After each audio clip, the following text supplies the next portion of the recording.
Hey, if you are a year 11 or 12 student right now, I know exactly how you're feeling. You are just exhausted. I mean, between the endless stream of homework, all those sacks, and that looming pressure of final exams, it kind of feels like you're on a treadmill that just keeps speeding up, right? But what if I told you the reason you're so tired might actually be how you're studying, not just how much? Welcome to This Explainer. Today, we're going through a comprehensive, science-backed guide to completely overhauling your study methods, retaining information, and, absolutely crucially, protecting your mental health while you do it. Okay, let's dive into this. Here is our roadmap for today. First, we'll hit the burnout trap. Then look at active recall science. After that, we've got a 3-step toolkit. Step 1 is practice questions, Step 2 is smart flashcards, and Step 3 is blurting and papers. Finally, we'll wrap up with rest for peak results. So, kicking things off with Section 1, the burnout trap, and the very real danger of running at 100% capacity. This is a really painful reality for so many HSC and VCE students. You feel the pressure, so you push yourself to the absolute limit. And clinical therapists warn that this leads directly to burnout. But a huge reason we hit that wall in the first place is because we spend hours doing things that just don't work. Look at passive learning, rereading notes, meticulously highlighting a textbook until it's literally glowing fluorescent yellow, or just passively listening to a lecture. Now compare that to active learning, testing yourself, teaching concepts to others, and summarizing from scratch. Research actually shows that passive methods are highly inefficient. They drain your time and create what cognitive scientists call the illusion of competence. Let's break down that illusion because honestly, it's basically your brain playing a trick on you. The illusion of competence is this false belief that you actually understand and remember material just because it looks familiar when you reread it. Since the words are right there in front of you, beautifully highlighted, your brain goes, yep, I know this, but actually, you haven't stored it in your long-term memory at all. If you rely on cramming and passive reading, the second you get into that exam hall under intense pressure, that familiar feeling totally vanishes, and you're going to really struggle to recall those facts. So, how do we actually fix this? That brings us to Section 2, active recall science and the testing effect. Cognitive scientists basically consider retrieval practice the absolute gold standard for solidifying knowledge, and it all comes down to the testing effect. So this is a psychological learning principle where the very act of actively retrieving information from your memory significantly strengthens the neural pathways for that exact knowledge. Basically, your brain literally needs to struggle.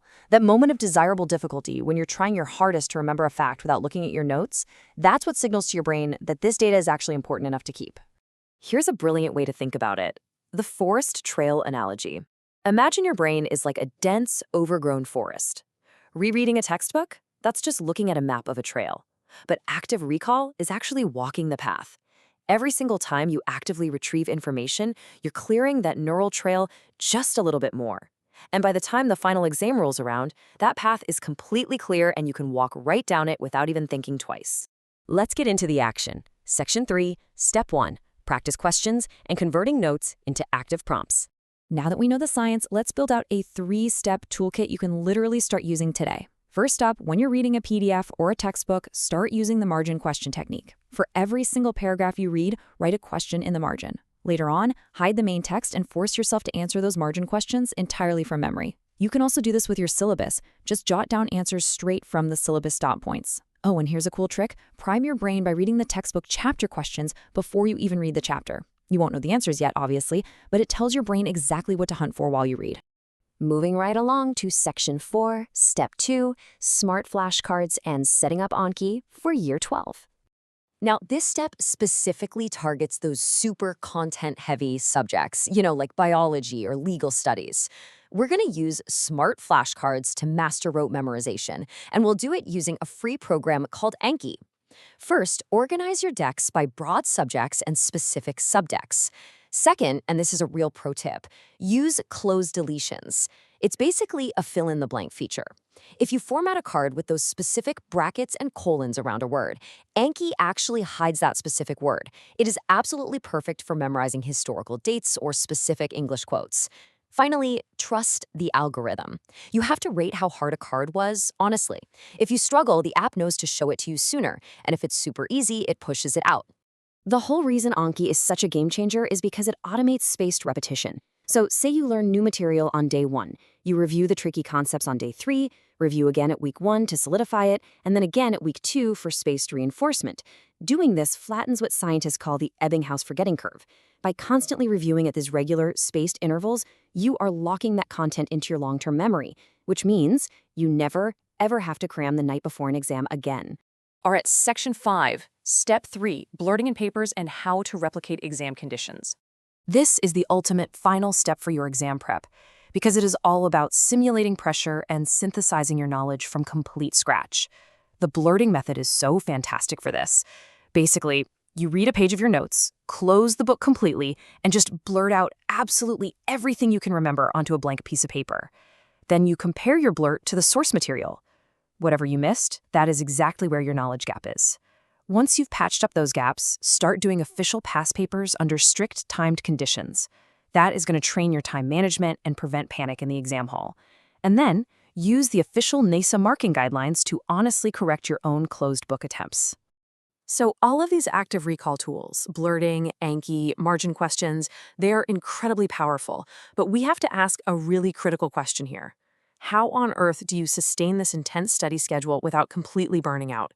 Because the hard truth is, every single one of these study techniques is completely useless if your mental health collapses. Which brings us to our final point, Section 6, Rest for Peak Results and Setting Non-Negotiable Boundaries. Listen, prioritizing your well-being is not some luxury or reward for finishing your homework.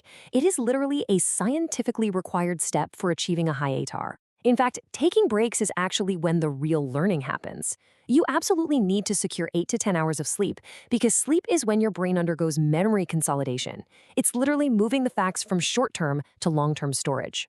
During the day, try using the Pomodoro technique to pace yourself. 25 minutes of intense active recall, followed by a 5-minute break. Schedule some daily screen-free relaxing hobbies. And hey, if your anxiety ever spikes, use the 5-4-3-2-1 grounding technique to help recenter your mind. I want to bring it back to this quote from the mental health professionals at the Therapy Hub and Reach Out. They say, working to 100% of your capacity is just not sustainable in the long term. It can lead to burnout, which significantly increases irritability and fatigue and depletes motivation. True high achievers aren't the ones studying 12 hours a day until they completely crash. They're the ones who pace themselves, check in with their friends, know when to say no, and set strict boundaries for rest. Consistency and balance will always beat frantic cramming. So, I'll leave you with this final thought. The science is incredibly clear here. Will you keep walking that old, passive trail of highlighting and rereading, risking that illusion of competence? Or will you embrace the desirable difficulty and start forging new, permanent neural pathways with active recall today? Because studying smarter, not harder, is the true secret to surviving and thriving in your HSC and VCE. Thanks so much for joining me on this explainer. Now go get some rest, and I'll see you next time.